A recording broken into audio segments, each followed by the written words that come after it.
હવે થોડા સમય પહેલાં લેબગ્રોન એટલે કે એક લેબગ્રોન એટલે લેબોરેટરી કે જે એને એ કૃત્રિમ વાતાવરણ હોય, કૃત્રિમ રીતે બનાવવામાં આવે હોય, એ આપણે ભારતમાં એ પ્રચલિત વધારે થઈ ગયો છે ને લોકોની એક્સપેક્ટેશનના લોકો એનો ઉપયોગ કરવા માંડ્યા છે ને એમાં એ તેજી આવી.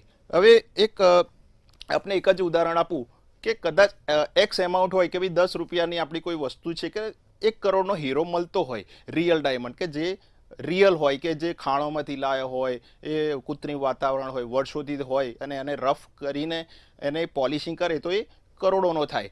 પણ લેબગ્રોન એવો જ હીરો એ તમને માર્કેટ કિંમત કરતાં જે રિયલ હોય એનાથી 50%, આશરે 50% એ સસ્તો પડે છે. હિરલ, બહુ જ સમજવા જેવી વસ્તુ છે.